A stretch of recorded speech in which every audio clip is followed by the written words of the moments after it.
Welcome to the TechForum webcast recorded June 4th, 2020. Thank you for joining us. TechForum has been running conferences in New York City since 1995 for IT professionals who work in cybersecurity for mid to large organizations. The TechForum mission is to provide a platform for sharing our experiences managing new and disruptive technologies that improve the competitive advantage of the businesses we work for. If you'd like to learn more about us, please visit us at www.techforum.com. In this webcast, our moderator will be Priscilla Tate, the founder and director of TechForum. We look forward to hearing any feedback, and we're happy you've joined us. To lead us into the discussion, I would like to give it to Keith Barros. He is the CISO of Seton Hall University. He's very active in the IT community here in the tri-state area, gives of his time quite freely. And Keith, tell us a little about yourself. And also, if you can you tell us about your new cybersecurity certification program? Sure. So thanks, Priscilla. I'm Keith Barros. I'm the CISO at Seton Hall University. I've been here for 12 and a half years now. And as you can imagine, higher ed is a bit of a challenging environment for security in general, given the openness of academia as it is. As part of our program, though, we have, along with my team having to secure the environment and do privacy and all the things we generally do as a CISO, we also have we have a cybersecurity program that we started 2 years ago. This will be our third academic year coming in August, where we have students go through a certificate program where they take certain courses in cybersecurity, cyber law, all kinds of things to give them a general background. Cyber law. Who's the expert on cyber law these days? Where do you go to for that? We have a professor from our law school who comes over and teaches it on a part-time basis. He's a practitioner for a firm in New Jersey here, and he's an adjunct at the law school and adjunct here, and he teaches one class on cyber law, which is very interesting. And then as part of the program, we've had in the last 2 years 8 or 10 students that work for us as interns or student workers, whatever you want to call them. And they're our level 1 analysts. So they do, they review our SIM. We're going to talk about CyberReason today, and they're our level 1 analysts for the malicious operations we see in CyberReason. They triage all of our phishing program, and it's been very successful. We've had 12 graduates so far. 8 of them are working in cybersecurity today, which we're very proud of. One for one of the 3-letter, acronyms in the government. One for the state of New York. So we've done, we think we're doing a really good program, and we're getting ready to kick off another season this August with our boot camp. And also part of the program, they also have to get a Net Plus and a Sec Plus certification from CompTIA, which we think helps them. So they have their bachelor's degree, a certificate in cybersecurity, and then they have the at least those 2 certifications when they graduate. That's great, because right now the security challenge requires almost a knowledge of a lot of different areas condensed into one thing. So those different kinds of certifications are absolutely essential. Right. One of the things we tried to do, and I think it's part of we're not only taking computer science majors or business majors in the information systems area. We have psychology majors, we have accounting majors, because cybersecurity is so broad. So like one of the accounting majors who works for us right now, what we had her doing is we have her helping with our governance and compliance programs, where she's actually kind of the system administrator for a lot of the compliance, the GRC stuff that we do for the university. And so it helps because it's such a diverse, cybersecurity is such a diverse field, and the more we can, more people we can expose to it, the better off we think. Is your program a 2-year program, or is it a postgraduate program, or? No, it's an undergraduate program, and it's they're required to take 4 courses. These are a certificate. It's not yet a degree program. The academic side is working on that. So they take, beside the CompTIA and the Sec Plus, which they get credit for, the 4 courses they take are they can choose which ones they want. One is in programming, like Python, and then cyber law, and there's a couple of others. And then the last one they all have to do is a capstone project, which they all have to take that one before they get the certificate. Well, that's certainly a very interesting. People always ask, what can we do to learn more to get ready for cybersecurity? And I think the educational programs are key to that. Now, joining Keith Barros, we have Danielle Wood. Can you tell us a little bit about your background? I know that you have extensive credentials in forensic analysis and incident response. You've worked for a lot of different big name security companies, and now you work for CyberReason, which is really a very interesting organization. Tell us a little bit about what you do and what CyberReason does. Absolutely. So my name, as you said, is Danielle Wood. I've been with CyberReason for about the last closing on 4 years now. I've been in technology since, well, the Reagan administration. So that kind of dates me a little bit. I have been in security for about the last 15 years.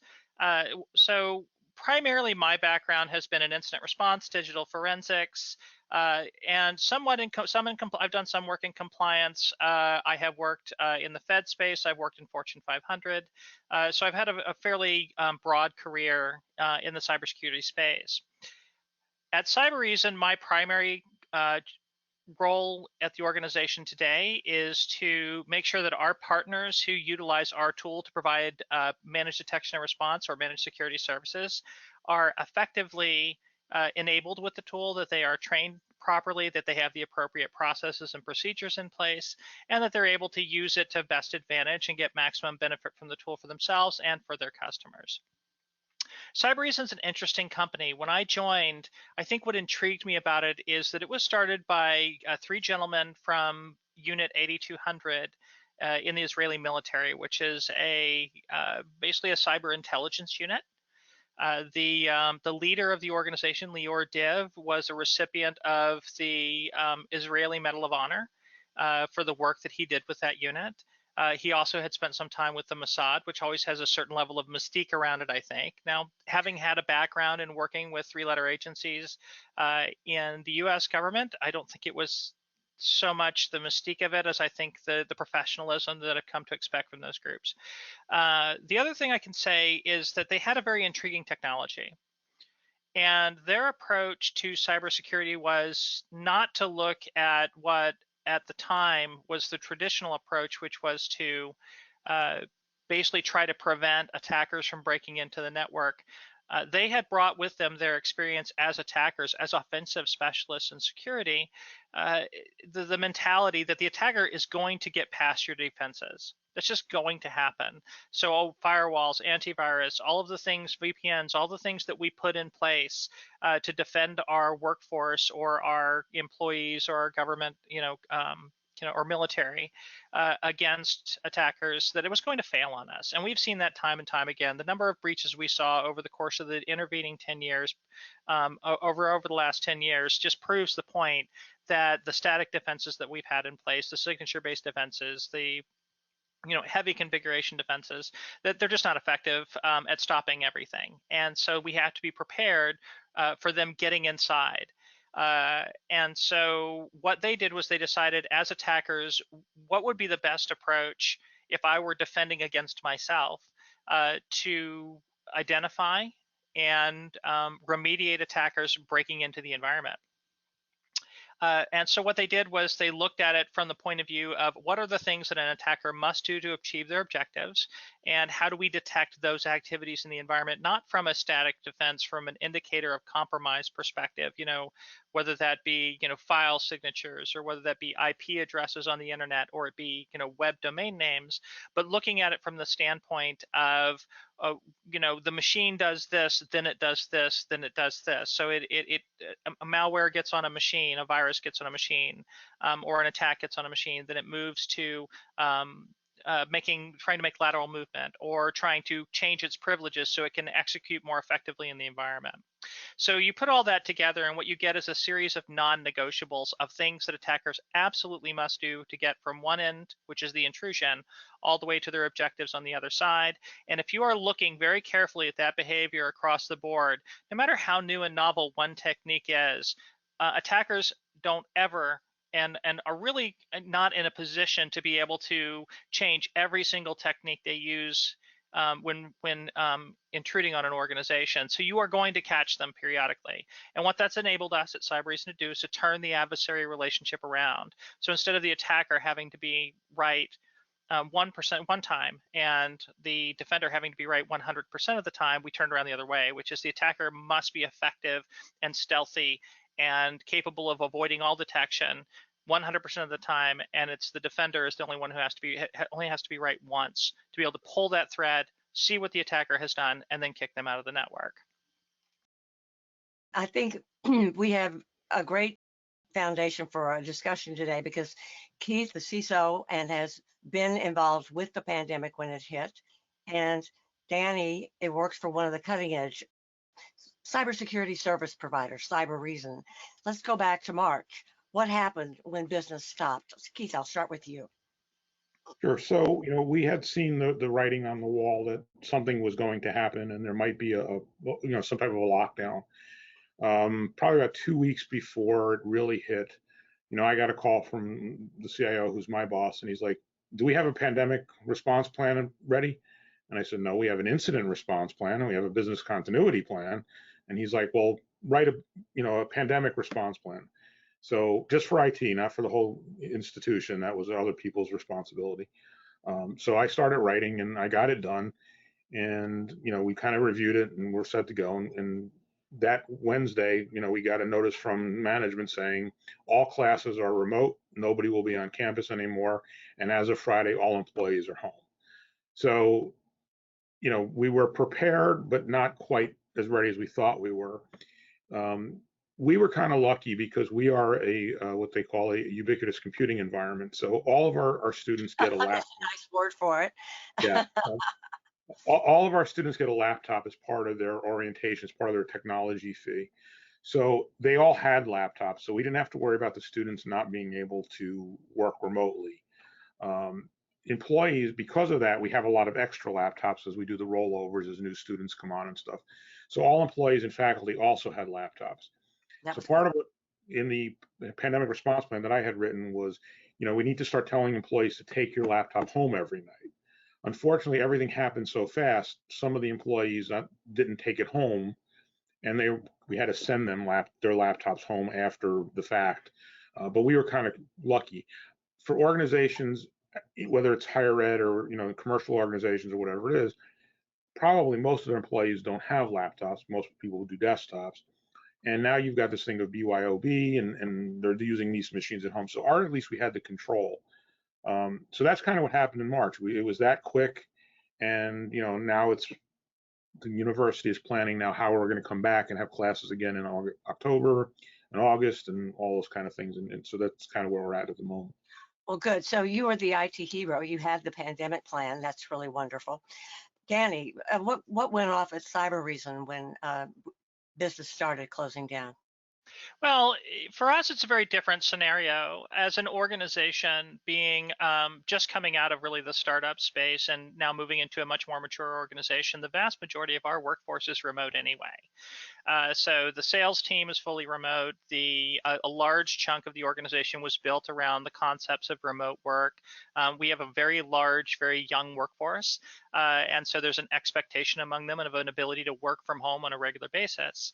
And so what we found was that the biggest challenge that we had in moving our workforce out wasn't necessarily in the vast majority. Where we found our biggest challenge was in two areas. One was in Tel Aviv, where we had a lot of development staff that were working together inside of a single office. So moving them out to remote was a little bit of a challenge, just by virtue of the fact that they were used to working and collaborating directly, sitting in desks next to each other. So that was a little bit of a challenge. The other challenge that we had was the technology infrastructure around our virtual private networking. We had to make some improvements to that because we really weren't, the only thing we really weren't prepared for was to put that many people on the VPN from a licensing and from a capacity standpoint. And so we found that bandwidth was overloaded. And this actually plays into a lot of the threats that are out there today that others are facing. We've managed this very effectively, but there are a lot of organizations that are much more challenged by it. But for us, it was really just a move. So over the course of about 2 weeks, we moved everybody out. well, let me phrase that. We closed up the office and notified everybody to get their laptops and everything out of the office 2 weeks before they started closing things down in Boston. And our organization has basically said we were the first out 2 weeks ahead of the closure. We will be the last ones in at least 2 weeks after they open up the city of Boston for normal business. And that's just been the company's approach as far as safety. But a lot of that is because we can do that. We have that remote capability. So it wasn't a major issue for us. The other thing is we rely on our own software. And so one of the things that, we eat our own dog food, right, as they say. So one of the things that the way we treat our organization and the way we expect our customers to treat their organization is that there is no perimeter. We have, the idea, and this is proven beyond a shadow of a doubt, that the perimeter is kind of an illusion now.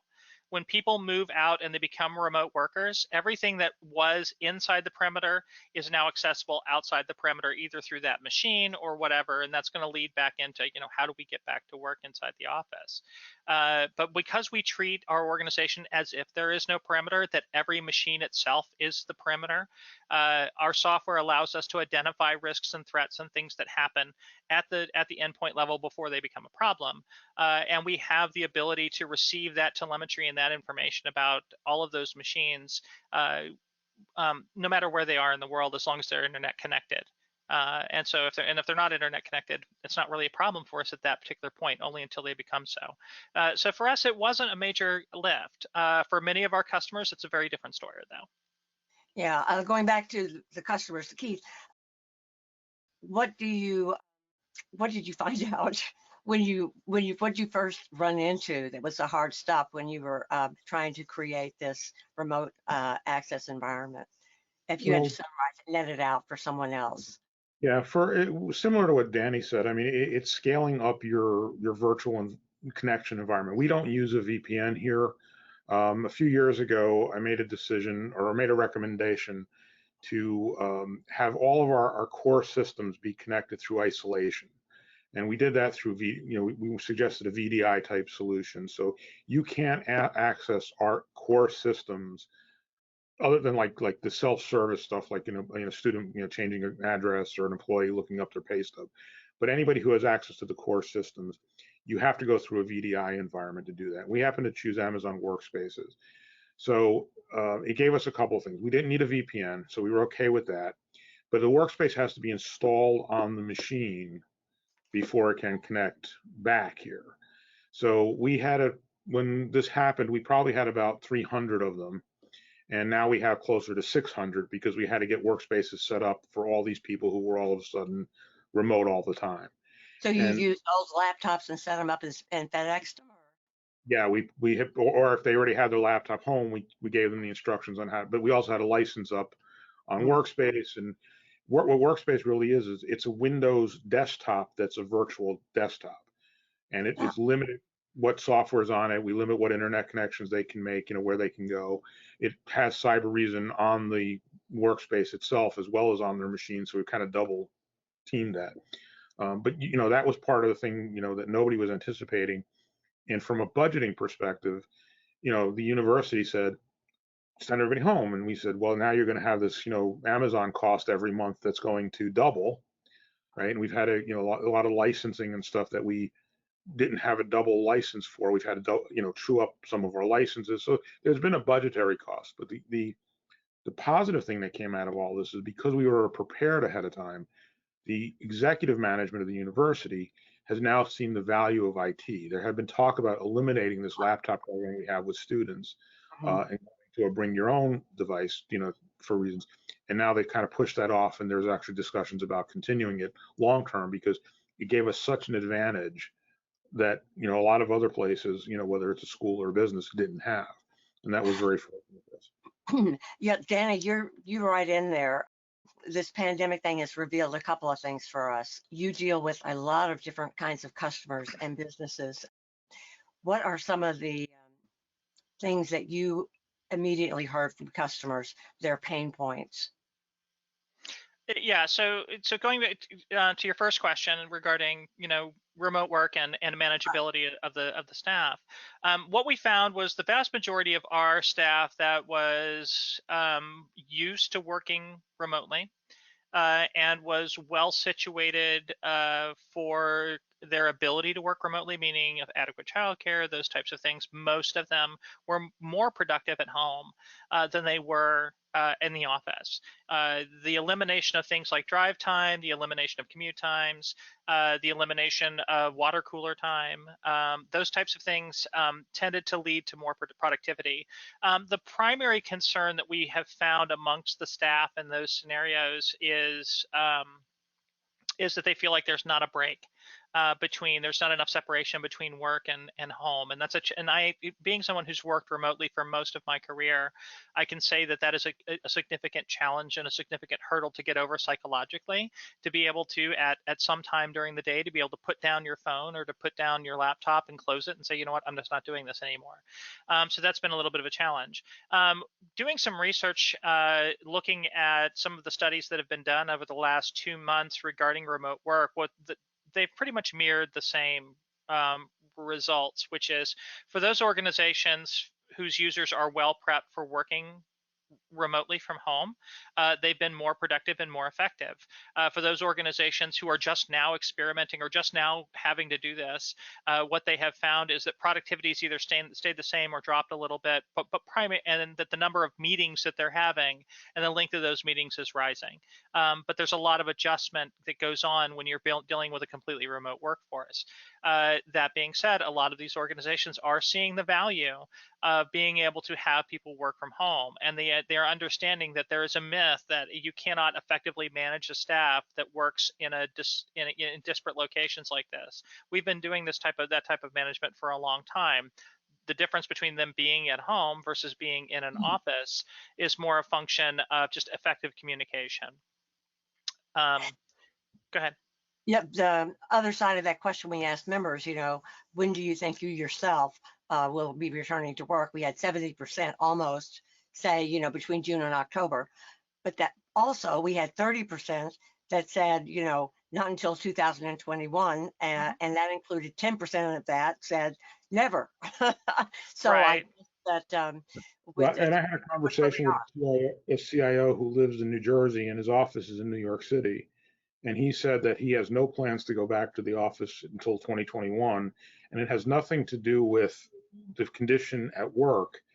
It's the commute, because he takes a bus, and then once he gets to Port Authority, he gets off the bus and gets on a subway. And he said there was just no way he was doing mass transit and he said, if I'm not doing it, I can't ask my staff to do it either. And that becomes part of the challenge for a lot of people. It's not the physical location you're going to. It may be getting there and home at night. Okay, let's go to the real meat of the discussion. What's going on now with pandemic planning? What are some of the things that we've learned that we have to put in? Well, I think one of the things that Danny mentioned before is, that your perimeter now is in people's homes, right? So you need to have tools in place that you can protect wherever the person is, whatever they're doing, and wherever they go. And I know one of the things that I've started to shift from is, my strategic planning has always been to stay ahead of the game and protect our assets and so forth. And now and we had started to play around a little bit with the whole concept of zero trust. But I think now that has to take priority in our strategic planning, is looking at how do we get to a zero trust where people can work from wherever they need to be on whatever device they need to be on at any time, and not have to go through this whole thing of how do I set up VPNs and how do I do all this kind of stuff if another one of these issues occur. Or again, one of the things that we're thinking about too is budgets are going to be tight in one way or the other. I mean, I hear a lot of chatter on various CISO forums I belong to, and here at the university, nobody wants to cut the security budget during a pandemic because of the fear of a breach. The reality is, even if they don't cut my budget, they're not going to expand my budget next fiscal year, which starts July for me. So the idea of being able to put in new programs or new tools or new things is probably not going to happen. I'm going to have just enough money, if I'm lucky, to keep the lights on. for at least the next fiscal year.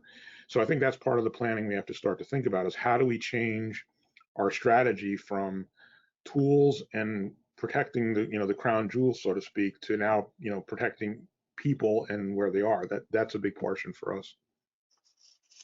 And Danny, you want to add anything to that from your perspective dealing with customers? Yeah, I mean, all of our customers are seeing kind of the same thing, and what they are finding, some things that they're finding that really caught them flat-footed was that much of the, not just the technological infrastructure, but much of the human education and human infrastructure just wasn't prepared for this. Typically, most organizations, especially the large organizations I've worked at, they had there was there was user awareness training for people working in the office, and then there was how to manage your remote activities if you were a remote worker. So now we're all remote workers, and so and nobody was able to, nobody who was not previously a remote worker was really getting that kind of education. And so what's going to happen is people are going to go back to work. They're going to go back inside of the office, and they're going to bring in whatever has happened from the outside. So these are things that we're seeing now when people are preparing to go in. And one of the things that we've told organizations is you may have done things like split tunneling on your VPNs, for example, to save on bandwidth and allow your users to use their own internet connection to go out to the internet and only funnel those things to your office that are relevant for work. But now they're going to come back. Anything they picked up on that internet connection that was unprotected is now going to come back with them. And that's the thing. So one of the things that we're very concerned with for us is all of our staff and faculty machines have CyberReason on them. So I'm fairly comfortable with those machines coming back. And because we don't use a VPN, because we use workspaces, I'm not worried about people picking things up to those. But I have 8,000 students coming back as well. And they don't have CyberReason on their machines, even though they're university provided machines. They're running more standard AV. And how do I get those machines, when I get those machines back, what kind of a mess am I going to have when they connect back to my network here? Now they're segmented on their own segment, so there's some protections there. But that's one of the challenges that you face is how do you prepare for when people start coming back to work, whatever business you're in? How do you make sure their machines are cleaned? If you don't have a NAC in place, what are you doing? Another thing IT really has to make sure that this is phased in because there's right. no. Also, we just found out that we didn't even realize is if you don't connect to the domain, if you're an Active Directory shop, and if you don't connect to your domain within 90 days, the machine loses trust. So when you come back, you can connect to the network, but you're no longer a trusted device. So all your single sign-on goes off. You can't do group policies. You can't use SCCM. So we're right now talking to Microsoft saying, hey, it's been more than 90 days. What am I going to do when 6,000 people show up in August, and I've got to reconnect all their machines to the domain? And meanwhile, I can't push any policies out. So again, we're lucky that in the case of using CyberReason, those machines, for them to be protected or to get updated or do anything, as long as there's an internet connection, I'm safe. But for anybody who's using like Windows Defender or anything along those lines, you've got a problem coming up that you may not even realize you're facing until it happens. And it's going to be labor intensive to reconnect all those machines. We had one of the nice things about being able to talk with members was we got some really good questions. And one of them I wanted to bring up was for companies that are planning to return employees to the physical workspace, will they have their employees sign a COVID-19 waivers to limit liability? Good question. I mean, one of the things that a lot of industries are looking at in higher ed is, will the government provide protection? Especially in our case, because we have dorms, we have people living here. What are our liability if these kids come back and they become infected or they infect staff or faculty? So that is one of the big challenges. And right now there are no legislative answers. Another question that we got, what are you going to do to preserve physical distancing and so forth? And we got so many questions on it. It seems to be like part facilities management, part HR, like how do you do that? The IT part of it too is really complicated. Like if we take a standard like the European Union has for protecting employees who return to work, they recommend thermal scanning, and that's perhaps a technology device that would be added to our systems that could, again, be vulnerable in some way. Have you given any thought to what the IT repercussions are for the measures that we're going to implement? Well, there's a whole safe? Yeah, there's a whole bunch of them. So we've looked at thermal scanners and putting them at the front of each, not classroom, but in the front of each building when people come in. But then you have to have a human there as well, because if the person flashes red, how do you pull them aside and deal with it? So there's that whole issue. We've also been looking at very seriously about contact tracing apps, whether they're on a phone or whether we use our SIM for that or somewhere else. And there's all kinds of privacy issues that start to come up. I mean, who has access to it? What happens if, let's say a classroom, somebody shows up in a classroom that has flags that they've got the virus, and now we have to do the contact tracing. Now we tell facilities, and facilities tells our third-party cleaning firm to come in and clean that room, and somebody in that firm leaks out to the press that somebody at Seton Hall had the virus, and where does all the liability fall? And then, of course, the other problem with this all is what happens if this data is transmitted back to the government and they use it inappropriately, which we've heard some stories that have already happened. Where does that go? And now will people cooperate? So there's a whole lot of privacy issues that I think are outside of IT security's responsibility. They're really, legal and compliance. But from my perspective, as I look at it, is whatever we do, I have to make sure it's very well protected. The data is, that's a real target, I think, for outside attackers because it is so valuable. And also, that there's a privacy issue that I don't want to lose. And then what happens, if your person is, a European citizen and they decide GDPR, I want my stuff removed. How easy is it going to be able to pull that stuff out of there and get rid of it? So there's a lot of concerns that we have with that.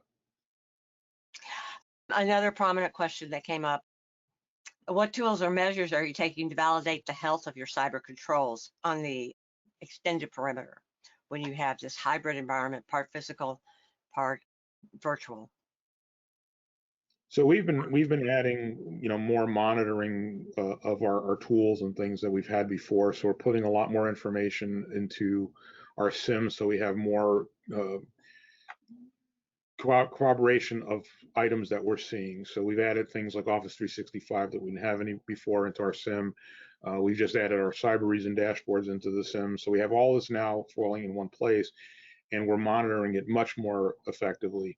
And we use a third-party, managed service provider as our 24/7 NOC, because my people I don't have that many people, and we've been in discussions with them about increasing their load, right? So they now, instead of just looking at the SIM, looking at alerts we get from Microsoft and others, because we just can't possibly do it all ourselves. We think the numbers will just continue to increase. Yeah, I mean, for us, when it comes to this type of protection, I mean, it's really for our customers. I mean, like I said, we eat our own dog food here, so we treat our systems here as if the perimeter is non-existent. For those customers that we have, it's a different story. And so two things that we've focused on over the course of the last year, and have really just been, I guess, more from a point of view of really just good planning and I guess you make your own luck kind of thing. We've just released a mobile component to the EDR solution that we currently have. So the focus there is the realization that mobile malware has been on a significant rise with the pandemic. A lot of malicious mobile applications have been released into the various app stores, be they Google Play or iOS App Store, those types of things. Primarily taking advantage of people's anxiety over the pandemic, especially early on, and also mimicking or posing as legitimate applications that were constructed by the World Health Organization, contact tracing type apps, those types of things. So there's that. The other side of this is we've also moved into the space of what they call XDR or MXDR. And what we're doing in that scenario is a lot of the data that Keith was talking about, especially in the cloud, the data that is outside of that normal internal perimeter. We're now being able to draw in the logs and the contact information from those particular systems and be able to munch that through the same technologies that we use to defend workstations, and to be able to help customers effectively defend those spaces that they don't really have good control around. So those are things that we're doing for on our side, and it's mainly because we see that look, we're just in an increasingly connected world. The pandemic is just from a visionary perspective, we've had good leadership here, and so for us, we've just expected that the world's going to become more and more interconnected as we go forward. The pandemic for us is, from the technological standpoint, is really just another extension of the why, not necessarily the what. The what was always going to happen. We were always going to become more connected. The perimeter was always going to get larger. People were always going to be moving to more and more sophisticated handheld devices and whatnot. It's just a matter of being in front of that. Well, everything's relative considering what the malware has been mobile. When you consider mobile users and the pandemic, there's a real need to communicate with users, up-to-date information about scams and what to do and what's happened to security awareness during all of this. Mm-hmm. Well, that's been a problem for us because all of our awareness training was based on people in the office, right? Or, as Danny mentioned, people who were remote workers anyway. And the other challenge we've had is they want to lessen the amount of communication going out to our users right now because they fear that people will just kind of ignore it as the first thing. And the second is they're trying to save the communications for things that are important, about coming back to work and, all the different issues that are going on. So we're not communicating as frequently as we probably could be. Our self-phishing program has been stopped completely because they don't want, people are seeing enough real fishes. They don't want us to do self-phishing. The good thing we've seen, though, is that we're seeing more phishing being reported than we did when we were on campus because that's good. We think our program is now much more successful than we ever thought it was before because we are seeing a lot more reported fishes, and some of them are not even real fishes. They're just general spam, do you want to buy, some more of whatever, but at least people are doing it. But I think it's hard, and I think we have to start to change our communication going forward about being remote, because one of my big concerns is mobile devices. I mean, that is one of the big challenges we have. I only have so many. Mobile and cloud go right together. I mean, you can't have one without the other. And people are using their mobile devices for MFA, and we know that some of the threats out there on mobile devices are to bypass your MFA. And if you can do that, I mean, then you're really beyond, you've lost all control at that point. So yeah, it's definitely, the awareness has to become greater, especially around the mobile side.